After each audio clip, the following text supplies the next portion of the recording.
Social media is flooded with influencers getting free products or being paid to promote brands.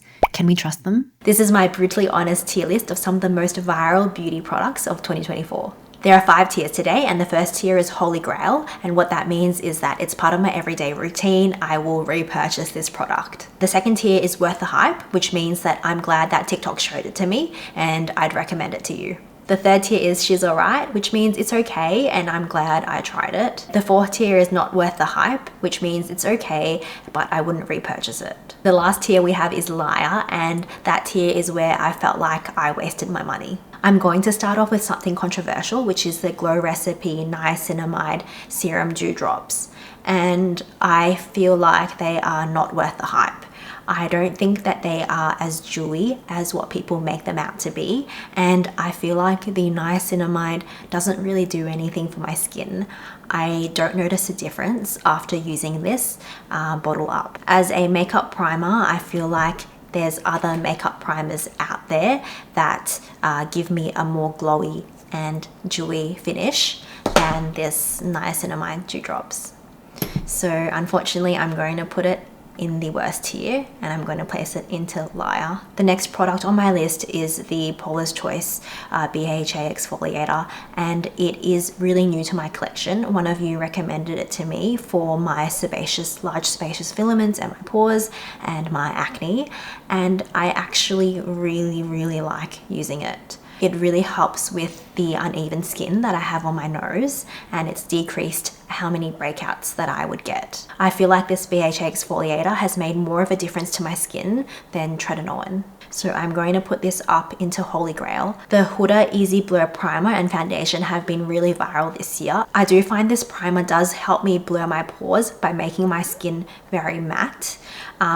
But it doesn't sit nicely underneath all the foundations that I have. So I noticed that it can peel more than the e.l.f. Liquid Poreless Putty Primer. I don't reach for it as often because I don't like risking my makeup products peeling. So I'm going to put it under She's Alright. I actually prefer the e.l.f. Halo Glow Liquid Filter more than the Charlotte Tilbury one that it was trying to dupe, because it is thicker in consistency, it has more of a coverage. I used to wear this as a skin tint where I would apply it all over my face, but I just find that it is too metallic for that purpose. So now when I wear it, it's either as a primer underneath foundation or as a highlighter. I do think it is a very good product, and so I'm going to put it in Worth the Hype. Next on the list is the Hourglass Skin Tint, and this skin tint is something that I've nearly used up, which says something because I have a lot of foundations. This skin tint is light coverage, but it can be buildable. I do really like it. I like the finish. I like how it sits on top of my skin. I like how it's forgiving on dry patches. So I am going to put it up into Worth the Hype. I'm not sure if I'll repurchase it once I'm finished with it, just because I want to try out some other products, but it is really nice. Hailey Bieber used it and it became even more viral after she used it. The next product on our list is also something Hailey Bieber used, which is the Dior Stick Foundation, and I have used it for over a month now and I do like it. I find that if you use it on top of the Easy Blur primer, then it will peel. But over the top of other skincare products that I use to prepare my skin, it's fine. The downside of a stick foundation is that when you swipe, you pick up all the contaminants that are on your skin and it adheres to the stick foundation. So when you use it the second time and you really want to try and clean it, then you kind of waste some products because you're trying to clean away that top surface of the foundation stick. I do like the finish and I do like the coverage. The fragrance of the stick doesn't bother me as much as some other people. I find that on my oily areas, it does slip and slide a little bit, and on the dry areas, it does cling onto dry patches. So it's definitely not my most favorite Holy Grail foundation, but I do like it because it's so convenient to use and the coverage is so pretty. So I'm going to put it in She's Alright. Dior Face and Body is a foundation that so many makeup artists online like to use. It is nice if you are not wearing an SPF underneath it and you are really careful with what type of base you're wearing underneath that foundation. If the only thing you're wearing underneath is a very light moisturizer, then the Dior Face and Body will sit quite nicely.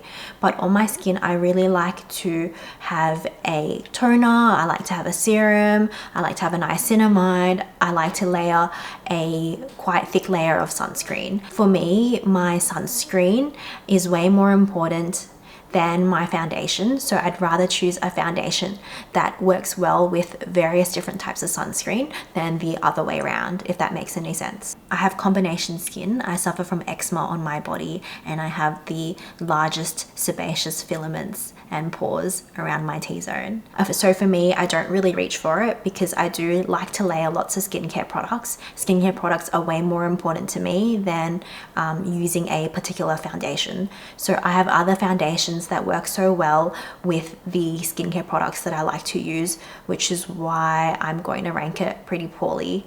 I don't like how it doesn't like to be blended out with a beauty blender. What it does is it sticks onto the beauty blender and not onto my own skin. So all of these reasons combined, I find it such a finicky product to use. My makeup routine's quite quick. I'm a lazy person, so I like using products that I know can work really well and work really seamlessly and are not really fussy to use. So I am going to rank the Dior foundation quite low. I'm going to put it as liar. I'm sorry. The Nars Pot Concealer is a concealer that I purchased for blemishes, and it does work really well. I can't really complain about it. It lasts long, it covers well, the consistency is great. I like the finish because it's matte, it hides imperfections well. So I'm going to put this as worth the hype. The Tir Tir Cushion Foundation is another viral product that was very popular this year.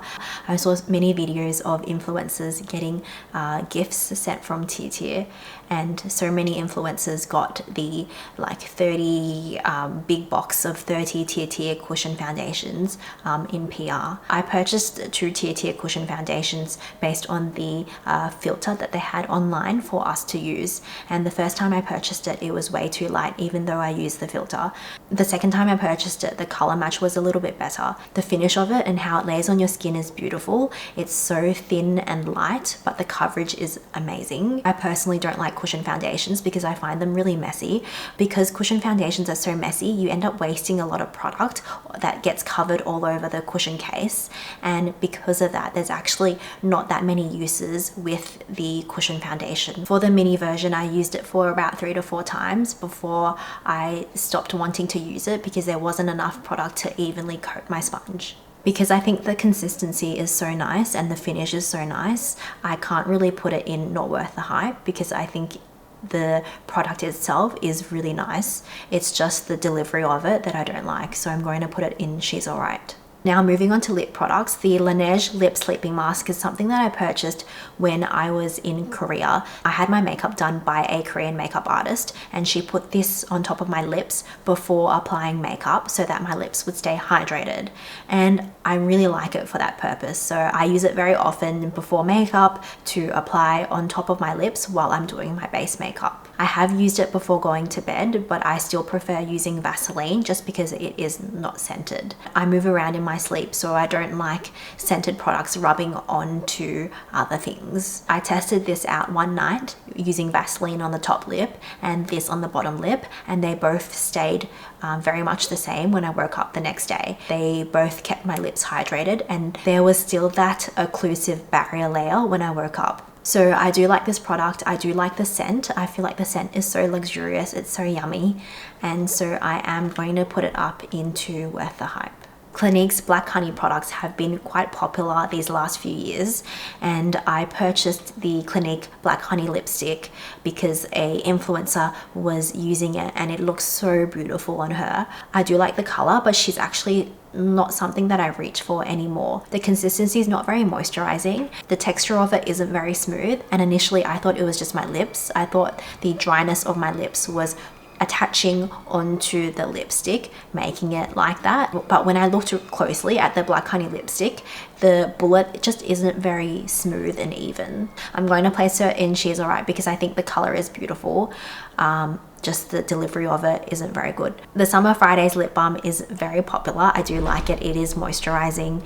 It looks great on my lips. I love the color range. The downsides of this lip balm is that when I compare it to the Ole Henrikson one, the Ole Henrikson one just feels so much nicer on my lips than the Summer Fridays version. I also feel like this squeezy tube lets in a lot of air compared to other squeezy tubes out there, so I can't get like an even squeeze onto my lips compared to the Ole Henrikson one. I'm not sure if it's my tube and if maybe because I've flown with it, the increased air pressure has made it funny, but I don't see any other people complain about that. That's just something that I've noticed with mine. I'm going to put her up in Worth the Hype because I think there's not too much wrong with this lip balm. It's quite comfortable, not very sticky, and the scents smell so good. The Ole Henrikson lip balm is my favorite lip balm, and I'm going to put that into the Holy Grail category. I like the consistency because it's a little bit thicker than the Summer Fridays one, but it's not so thick that it is unpleasant. The color that I have here is Strawberry Sorbet, and for my skin tone it is so flattering. It's a lip balm that I don't need to be in front of a mirror to apply. Even if I've colored outside the edges, it's still very flattering and very forgiving. It smells great and it's also really glossy, so it is a Holy Grail product for me. I really don't like the NYX Fat Oil. I feel like I wasted my money by buying it because I don't reach for it. It's stringy, it's kind of unpleasant on my lips, so I'm going to put it in the category of liar. The Kosas Wet Lip Oil, especially in Unbuttoned, has been one of my favorite products, and you can see that I've nearly used it all up. I like the color, I like the consistency. It applies really evenly on my lips and it's easy to use, so I'm going to put it in Worth the Hype. The Maybelline Lifter Glosses was a little bit of a letdown for me. The consistency is thicker than the Kosas Wet Lip Oil, and the pigmentation is a lot heavier, especially the one that I have. The color that I have is in 004 Silk. It's quite pigmented, so when you apply it on your lips, it can be quite streaky and quite patchy. I have the colors in Topaz and Silk, and I just don't reach for them because I have to put in more effort to make them look good, whereas the other products that I have here, like the Summer Fridays and the Ole Henrikson lip glosses, they're pretty low effort products and they look good. They look so good when they're on. I'm sorry if these lifter glosses are your favorite. I'm going to put them as not worth the hype. The Makeup Forever Artist pencils was something that I was heavily influenced by social media, especially by beauty YouTubers. The Wherever Walnut shade is beautiful, but I can't say that they are very long wearing. As lip products, they are not very long wearing at all, especially when you apply a gloss over the top. In a span of 2-3 hours, I find that the lip liner's just all gone. The Maybelline lifter liners are not only cheaper, they're also more long wearing than the Makeup Forever ones. I guess the pencil is designed for all over the face, which is why it's a lot creamier and it's easier to blend, but the influencers online mostly apply it on their lips, and for a lip liner I think there's better ones out there. The Maybelline lifter liners are so good and they are better as lip liners. If you're using the Makeup Forever Artist pencils as lip liners, the lifter liners are better. If you are purchasing them as lip liners and you are hoping that they are going to be long wearing, then I think you're going to be disappointed. Makeup Forever does have the intense line of these artist pencils, but I find that the color is slightly a little bit different compared to the colors in their normal line. The Wherever Walnut shade isn't the exact same color as the Wherever Walnut shade in the regular artist pencil line. I'm going to put them in not worth the hype, and I think that's quite controversial. The next lip liner is from MAC, and the color specifically that I want to talk about is MAC Whirl.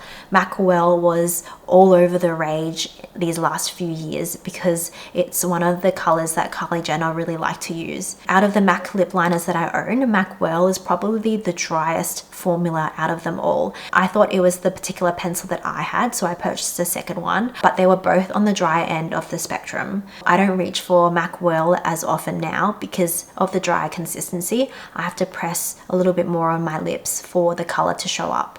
MAC Whirl does last longer for me than the Makeup Forever Artist pencils, but not as long as the Maybelline lifter liners. Because the color is so iconic, I'm going to put her in She's Alright. The Maybelline lifter liners are dupes for a lot of popular lip liner colors, and I will insert them on the screen now so that you can see how close they are compared to some popular viral lip liners. The Dior blushes these last few years have been so popular. I held off buying it because every time I swatched it in store, it was pretty lackluster. It doesn't swatch really well in store, it's pretty chalky, and when you use it in person, you have to really work your brush into it to get some color payoff. But when the color is on, it's such a beautiful finish that I think it is worth the hype. Because it's not very pigmented, I think that it is a foolproof makeup product. I feel like a lot of Korean blushes are also not very pigmented, just like this Dior blush.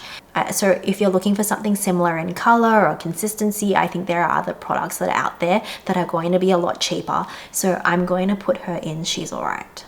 The Rare Beauty liquid blush was the first liquid blush in my collection, and it's beautiful. I have the colors in Hope and Grateful, and for me they wear really well throughout the day. The only downside is that they can be quite patchy if you don't blend them out quickly. If you dot them on your face, then you have to blend them out quite quickly, or else they will be patchy. Sometimes I put it on the back of my hand and then evenly coat my brush and then apply it, and I find that that's more foolproof than just dotting it on your face. Because I have to be careful about how I use it, I don't use it every day.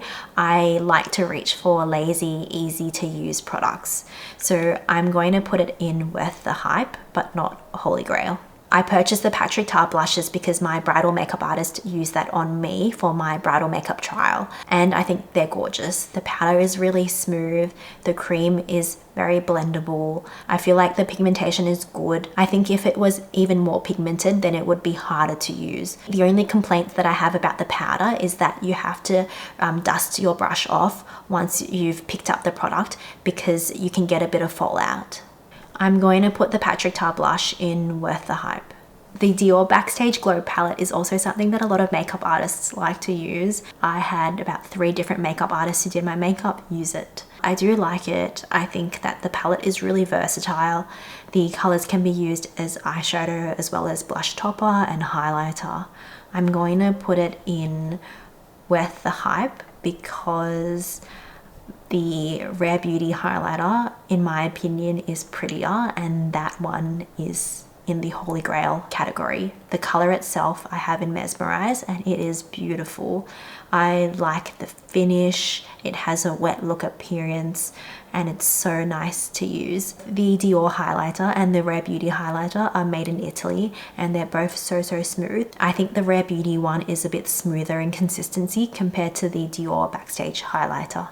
Moving on to eyes, let's talk about the Urban Decay Moon Dust eyeshadows.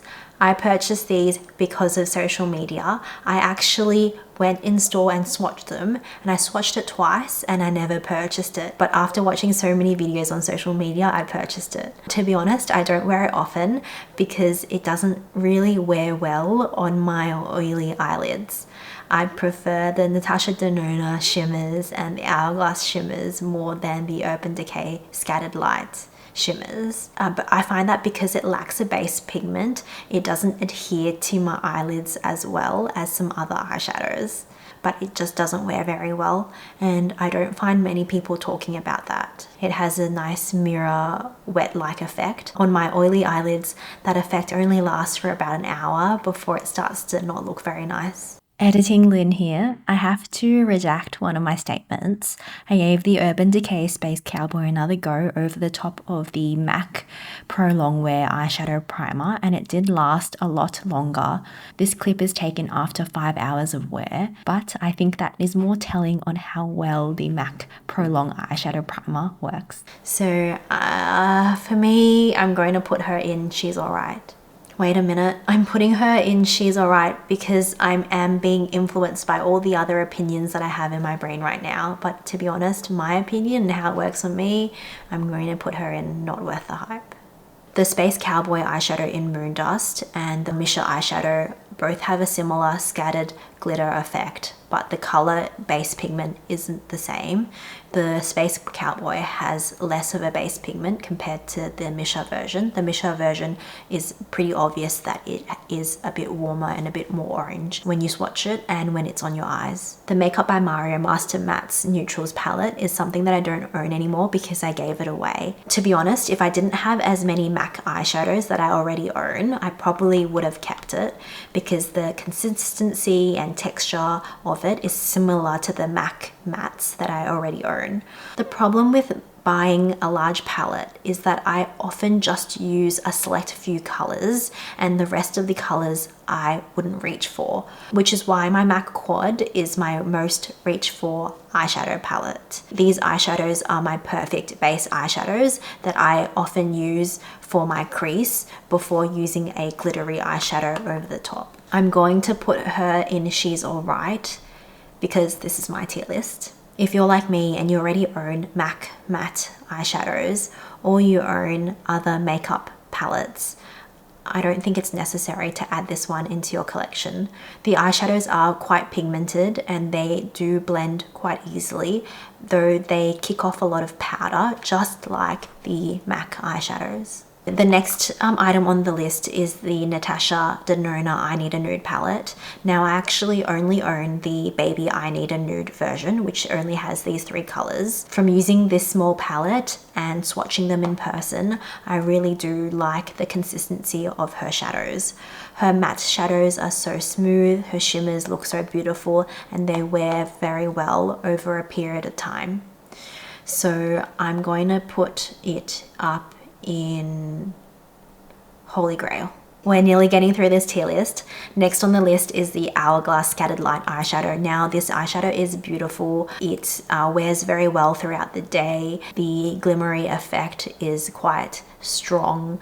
The color payoff is very beautiful. The only complaint I have about it is that when I am removing it off my eyelids, I do have to be gentle because if you rub too hard, it just doesn't feel very nice. It is a little bit gritty. So I'm going to put her in Worth the Hype. Next on the list is the Anastasia Brow Freeze. It doesn't hold up my eyebrows, but not many brow gels do. Only the Rare Beauty Brow Gel has been my long-term favorite these last few months. The Anastasia version, my brows just droop down about 10-20 minutes later. I apply my brow gels first when I don't have any foundation on. I apply it making sure that I don't have too many skincare products around my skin. But even after doing that, it doesn't hold my eyebrows very well. I'm going to put it in Liar. The Charlotte Tilbury Airbrush Flawless Finish Powder has been a nice addition to my makeup collection.